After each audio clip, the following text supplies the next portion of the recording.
Bismillahirrahmanirrahim. Assalamualaikum warahmatullahi wabarakatuh. Waalaikumsalam. Salam persaudaraan, salam sejahtera untuk kita semuanya. Ketemu lagi di konten cerita latihan. Nah, kebetulan saat ini saya sedang berada di Sekretariat Pengurus Provinsi PSHT Jawa Timur. Nah, sekarang saya sudah bersama Mas Dwi Suntoro. Beliau adalah Ketua Pengurus Provinsi PSHT Jawa Timur. Nah, kali ini saya pengen nostalgia sama Mas. Kalau saya di Jogja itu biasanya manggilnya Mas Mat ya. Kalau mungkin saudara-saudara yang lain kenalnya sama Mas Dwi gitu. Kita akan nostalgia gimana sih ceritanya Mas Mat dulu itu kenal PSHT itu ceritanya gimana? Di mana taunya PSHT terus akhirnya kok memutuskan untuk ikut latihan PSHT itu seperti apa ceritanya? Pripun Mas Mat? Bismillahirrahmanirrahim. Assalamualaikum warahmatullahi wabarakatuh. Waalaikumsalam. Selamat kepada salam PSHT, salam sejahtera jaya, salam sejahtera bagi kita semuanya. Untuk dulu di konten ini saya akan sedikit bercerita. Jadi perkenalkan, nama saya Muhammad Dwi Suntoro. Jadi kalau di kampung panggilannya Pak Mo, Mas Mo atau Pak Mo, Mas Mo. Kampung mana itu Mas? Kalau saya dari Magetan, Mospati, Inong, Tanjung. Jadi kalau di Jogja karena manggil Mas Mat. Kalau di Surabaya manggilnya Mas Dwi Suntoro. Jadi semua ada cerita. Semua ada cerita nama dulu. Kenapa dulu saya dipanggil Mas Mat? Jadi ceritanya waktu saya pagi-pagi jam 9 pagi belanja di warung, itu ada ibu-ibu kecopetan. Dia itu teriak-teriak di warung, copet. Mereka lari ke gang, copet itu saya kejar, saya sapu kakinya, dia jatuh, mereka beri, saya tendang. Begitu dia jatuh, langsung saya pikir mau ambil dia pisau, saya tendang lagi, dia jatuh lagi, akhirnya dipukuli sama orang, saya tinggal pergi.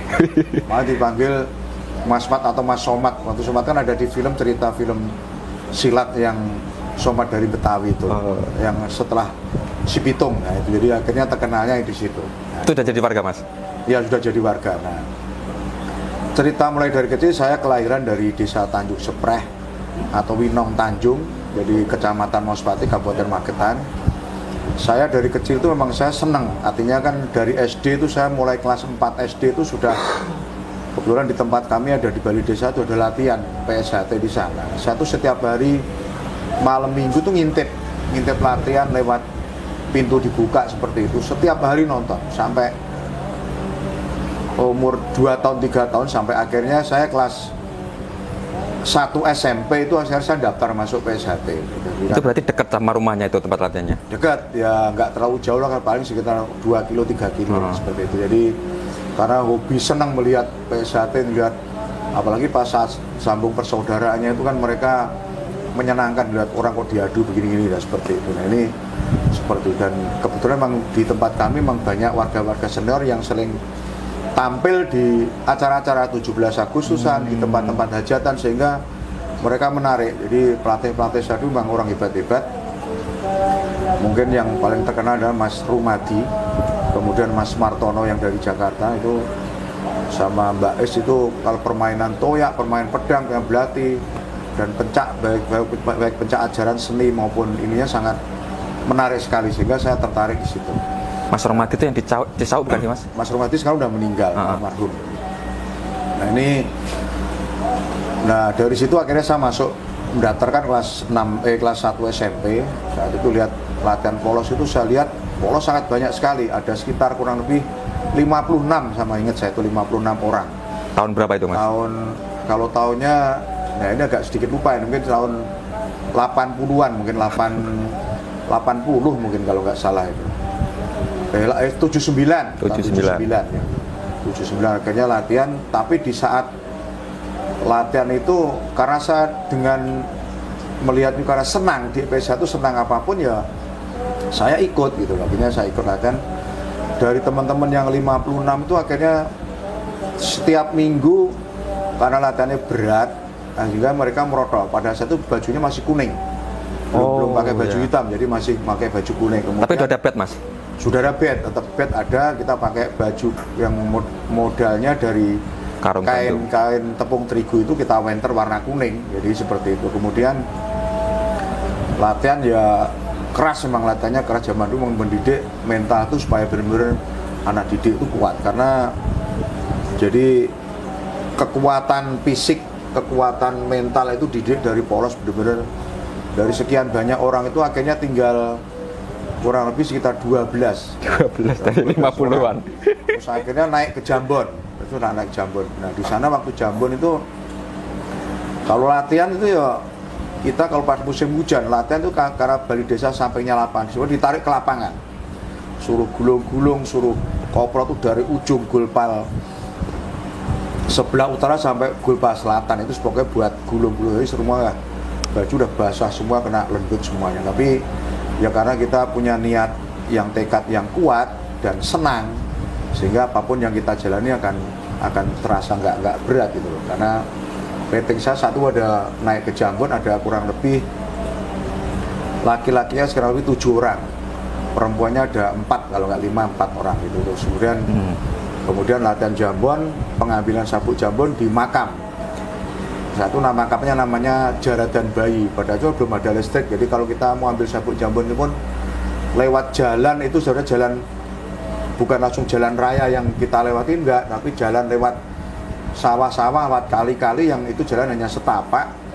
Kemudian di sana dicegati oleh pelatih, suruh selulup di air di kali yang kalen yang kecil itu, aliran sawah itu, malam-malam jam 12 jam 1 kemudian sampai ke tempat makam itu. Makam ya sabuk benar-benar ditaruh di tempat makam, dan makam itu terkenal angker zaman dulu. Belum ada listrik, belum ada rumah di situ, karena ya di situ kita ngambil satu persatu akhirnya mendapat sabuk Jambon. Setelah itu balik. Kemudian itu pertama kali ngambil sabuk di kuburan. Ya, perasaannya biar saat itu? Ya takut, tapi karena ada tekad yang kuat sehingga rasa takut itu hilang gitu. Karena sudah polos ke Jambon. Polos kita mengalami pelatihan polos itu kalau nggak salah setahun kalau nggak salah. 1 tahun polos. Kemudian Jambon latihan ada yang merotol lagi, yang putus lagi ada 2 orang. Teman saya putus sebenarnya ada sekarang lebih, ada di sekitar kami tinggal 5 orang sama perempuan 4 orang. Itu akhirnya tetap latihan. Jadi masing-masing, saya memang paling senang kalau di latihan itu sambung bersaudara. Jadi setiap sambung itu saya pasti maju pertama kali, saya nggak mau di belakang, nggak mau. Dan dalam itu kan sambung itu nggak pernah sambung itu sekali, itu nggak pernah. Sambung pertama sama sedulur, sama latihan sama siswa Jambon, yang sambung kedua pasti sama warga, jadi sambung ke pelatihan sama warga itu pasti. Dan udah Jambon udah mulai masuk 2 hari, jadi 2 kali, mulai malam Rebu dan malam Minggu. Dan sampai latihan biasa sampai jam 12, jam 1, jam 2. Terus kemudian Jambon naik ke Hijau sama juga. Hijau kan kegiatan sama, rutin, latihan semakin berat tapi kita semakin matang. Jadi semakin matang baik di pencaknya maupun di mentalnya. Ngambil sabuk lagi juga di tempat kuburan lagi. Tapi yang Jambon ke Hijau ini agak ekstrim.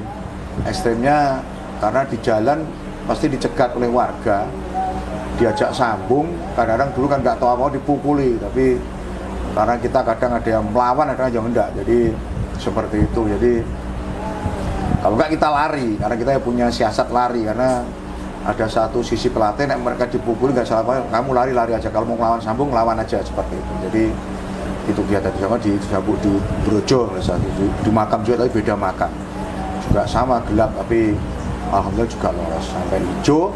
Setelah Hijau ya latihan Hijau itu udah sampai 3 kali, bukan 2 kali lagi. Jadi malam Rebu, malam Kamis, malam Jumat, malam Minggu. Tapi meskipun seberat apa misalnya latihan, ya bagi kita nggak ada masalah, karena kita hobi dan kita senang. Jadi senang pada saat sambung dengan warga tuh ya saya senang, karena saya sering bukan mau menjatuhkan ya, tapi mengimbangi pelatih itu satu, sering mengimbangi pelatih. Nah pada saat itu kemudian latihan putih di full jadi 1 di Ranting kecamatan. Jadi latihan di Bali Desa Maspati selama 1 bulan. 1 bulan itu di Maspati kan dulu terkenal pendekarnya, warganya itu kan garang-garang istilahnya. Wah pokoknya gemblengannya di situ kuat sekali, sampai saya itu juga ketakutan juga. Kita kalau sekolah itu, kalau teman-teman dulur-dulur yang mas-mas warga itu nongkrong di dekat terminal tempat penitipan sepeda itu udah rasanya kita udah adem panas, karena Kebetulan saya sekolah di Madiun, lewatnya di situ. Jadi kalau mau ambil sepeda aja kita melipir sampai gimana supaya kita nggak ketemu mereka, karena panggil kaplok gitu aja. Jadi, itu di luar latihan masih kayak gitu? Di luar latihan, nanti kemudian di Putih itu sempat latihan di Balai Desa 1 bulan, tapi karena tempatnya nggak muat, waktu ada banyak orang, ada sekitar lebih 106 Putih satu ranting itu, satu kecamatan itu di full. Kemudian dipindah ke SMP Totok, SMP 3 namanya, itu tempatnya di lapangan.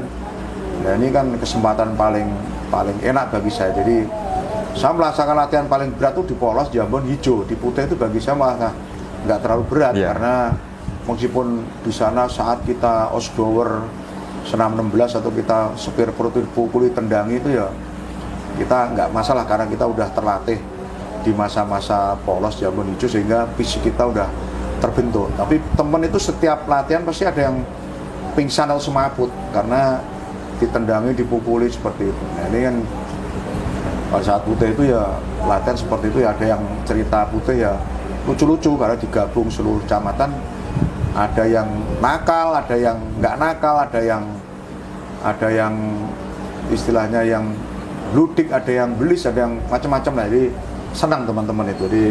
Dan kita sangat akrab sekali di teman-teman satu ledeng itu, sehingga sampai ikatan sampai sekarang pun masih tergabung di grup di Terate 82. Nah, saat itu pernah sekali kita tempuh latihan bersama itu di Magetan, seluruh Kabupaten Magetan di cabang. Iya, satu cabang tuh di lapangan Depo. Lapangan Depo itu lapangan tempat pendidikan angkatan darat. Iya.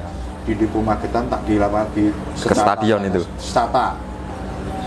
Nah, ditemukan seluruh ranting itu saya paling senang. Jadi itu menguji latihan kita, pencak kita, silat kita, teman kita, dulur kita itu diuji di sana untuk saling berbagi teknik. Jadi saat itu kan saya melihat orang-orang kuat yang asli fisik alam itu dari Pelausan, dari Kedungguo, itu memang fisiknya sana kuat-kuat. Dan kita kan Mospati itu kan memang agak sedikit kota sehingga kalau untuk fisik masih kalah. Tapi zaman segitu Mas Pati itu udah gudangnya atlet untuk di kabupaten maupun di provinsi, sehingga teknis bertanding, tenis sambung itu sudah varian antara pencak dasar ajaran dan teknis prestasi itu udah dipadu, sehingga kemapanan pasang, tendangan, ales, hindaran, tangkepan itu kita sudah terlatih, sehingga itu kesempatan. Waktu itu ditempuhkan dengan tim Pelausan, saya termasuk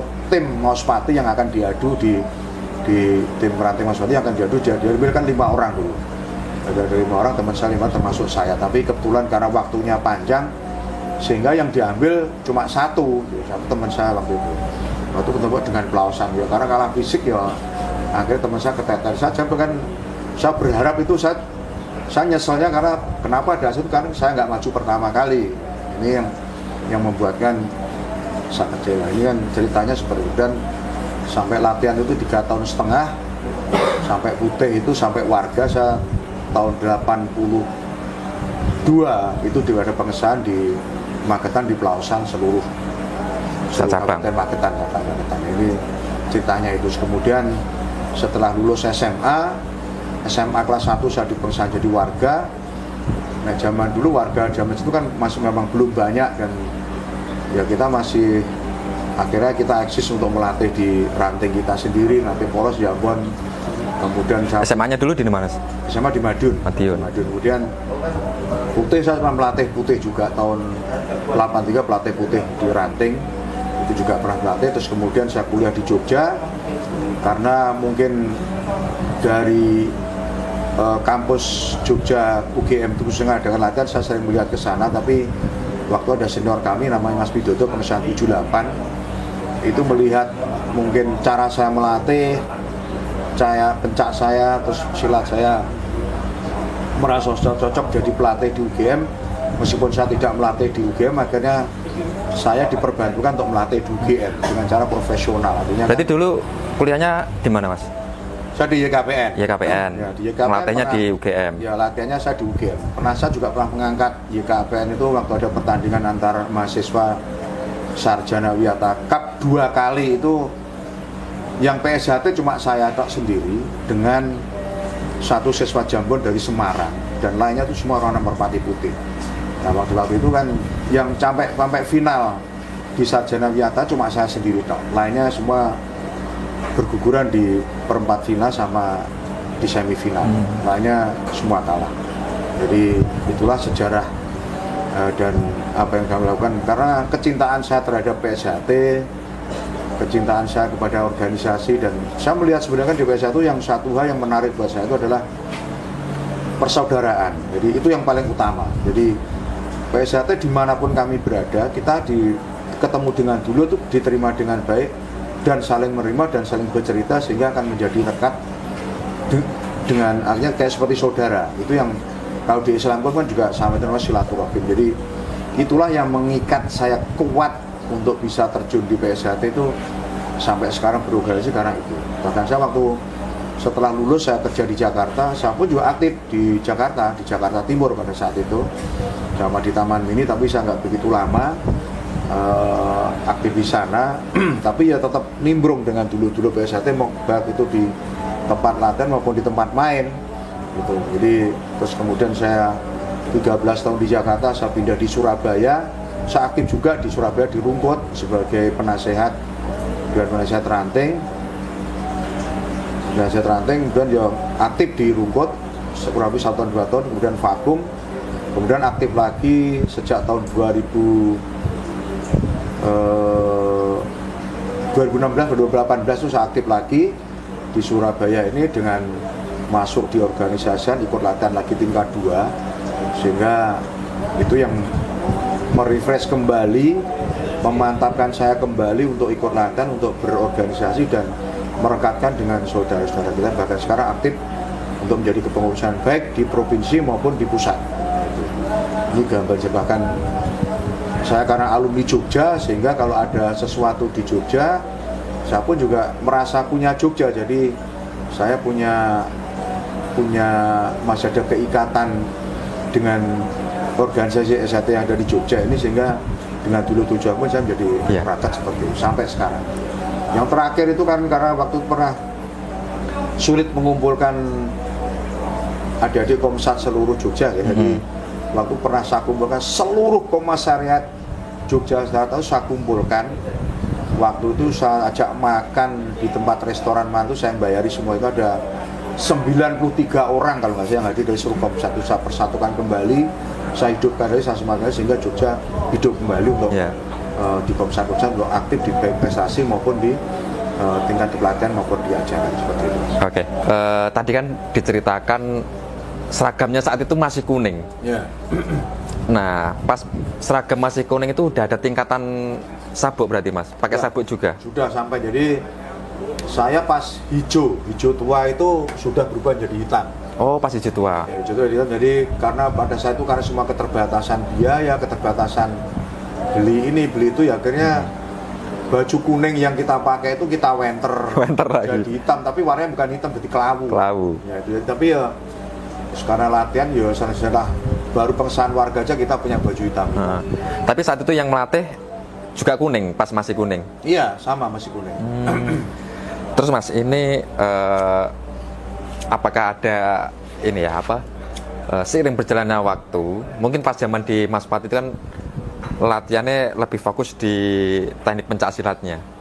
Kemudian yang paling berkesan selama hidup ini terkait ajaran itu diterimanya dari siapa aja Mas?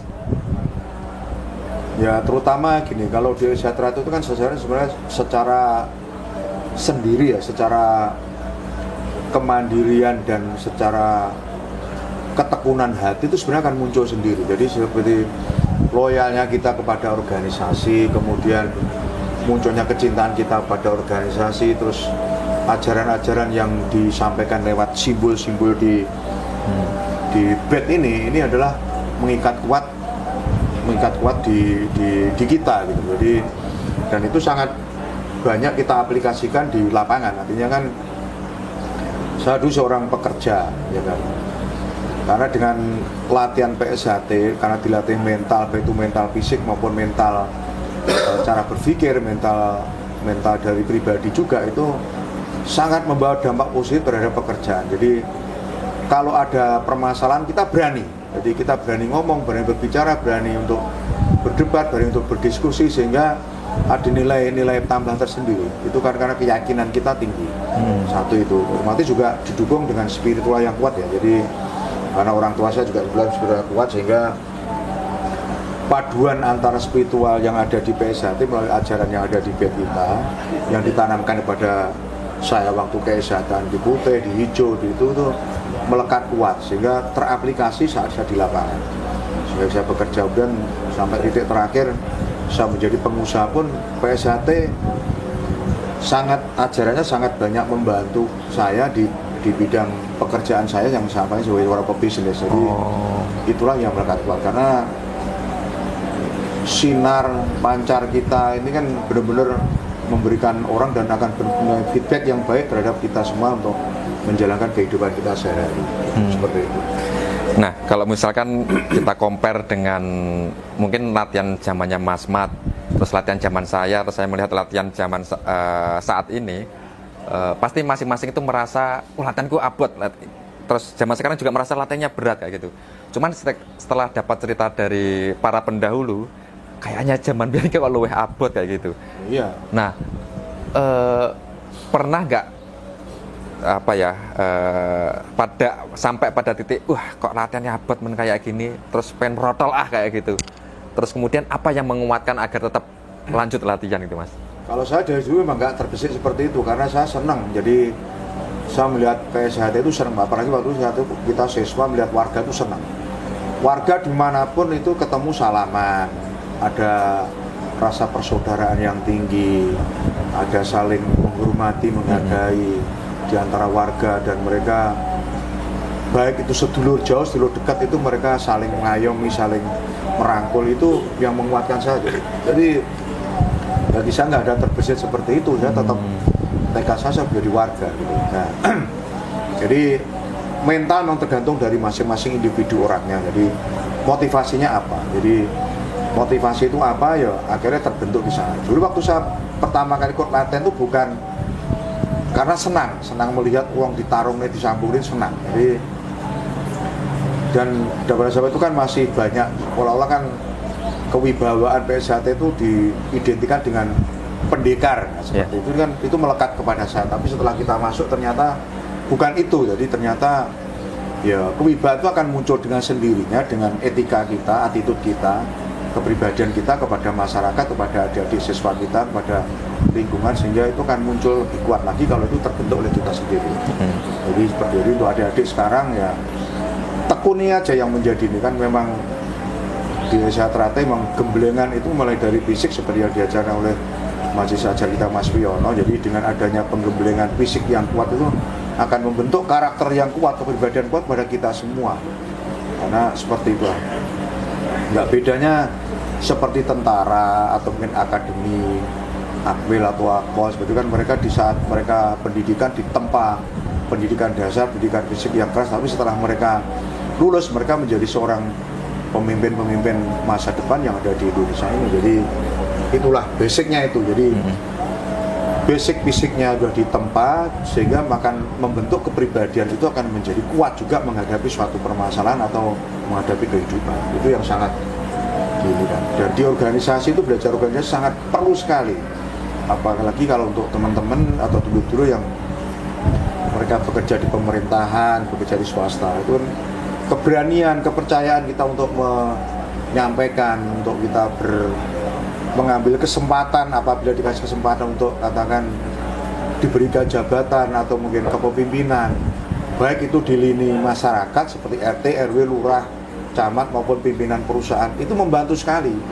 Jadi kepribadian kita itu membantu sekali, keberanian kita di PSH itu membantu sekali, karena sangat erat, karena itu ilmu kehidupan, ilmu karakter kehidupan dan kepribadian, sehingga akan terbentuk di sana. Jadi adanya persaingan bisnis, adanya kemudian kedekatan bisnis atau mungkin peluang bisnis atau mungkin pengembangan bisnis, dan ide-ide itu semua muncul dengan terbentuknya karakter kita masuk di dalam simbol-simbol di PSHT yang notabene mereka benar-benar mendalami apa yang menjadi ajaran PSHT.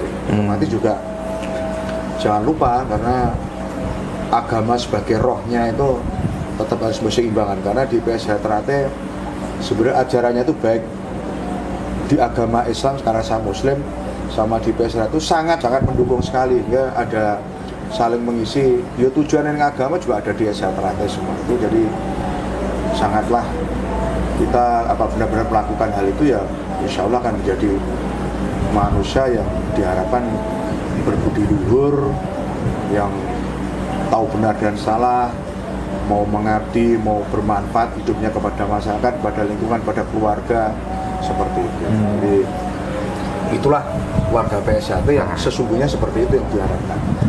Mungkin satu pertanyaan terakhir Mas, di Jawa Timur khususnya di Madiun dan sekitarnya itu kan banyak banget aliran silat.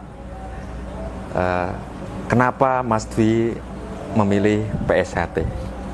Ya, jadi pada saat zaman dulu juga memang ada banyak ya, jadi seperti perguruan silat, seperti Persatuan Bunga Islam, Bintang Surya, Cempaka Putih, Tapak Suci, Karate, PSHT. Tapi karena saya melihat pelatih-pelatih saya dulu saat mereka ada momen 17-an, perayaan 17-an Agustus atau mungkin perayaan mantenan, hiburan seperti itu kan ada suguhannya dulu kan, bukan hanya gending-gending Jawa tapi ada suguhan yang sifatnya pencak silat untuk meningkatkan budaya Indonesia itu.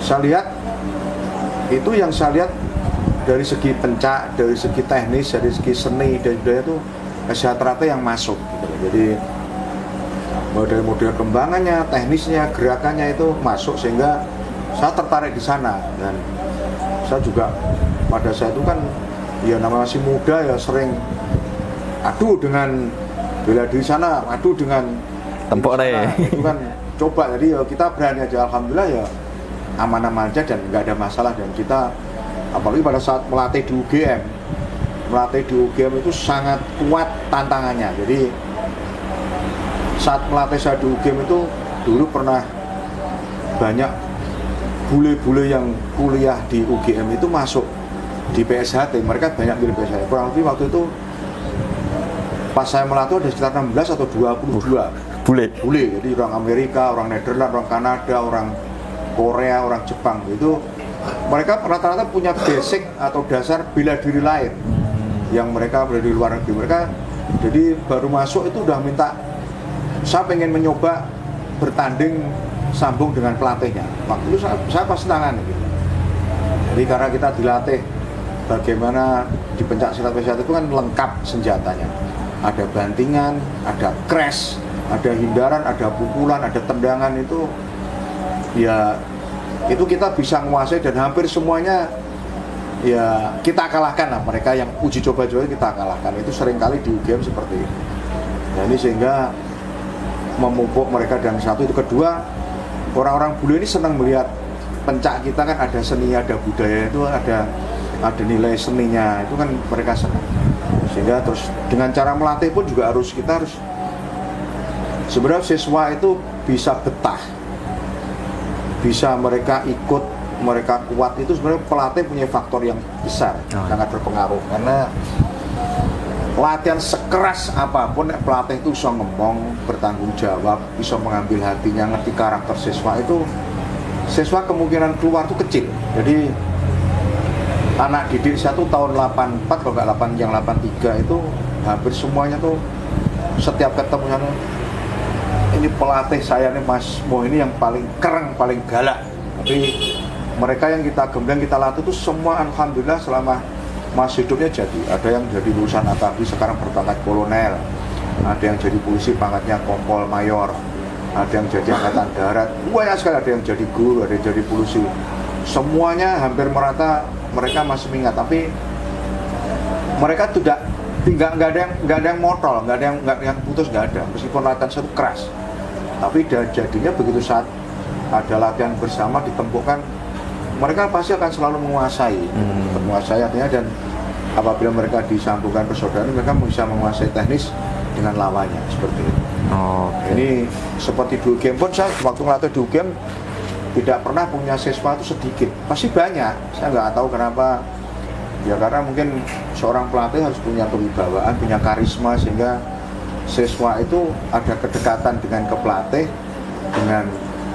dengan modal katakan mereka melatih, dengan modal pendekatan, ngerti karakter siswa, sehingga ada kita saling mong atau saling sayang menyayangi itu, sehingga siswa itu yo betah kuat sampai akhir pun mereka ikut juga seperti itu. Oke, baik. Terima kasih Mas Mat atas sharing cerita zaman latihannya. Semoga ini bisa memotivasi adik-adik kita yang mahasiswa agar lebih semangat berlatihnya, dan juga para kadang warga agar lebih menjadikan ini motivasi, mereka lebih semangat dan memberikan pendidikan yang lebih baik lagi untuk adik-adik kita. Baik, kurang lebihnya mohon maaf. Akhirul kalam, wassalamualaikum warahmatullahi wabarakatuh. Terima kasih. PSAT Jaya. PSAT Jaya. Alumni Jogja, Jogja istimewa. Istimewa.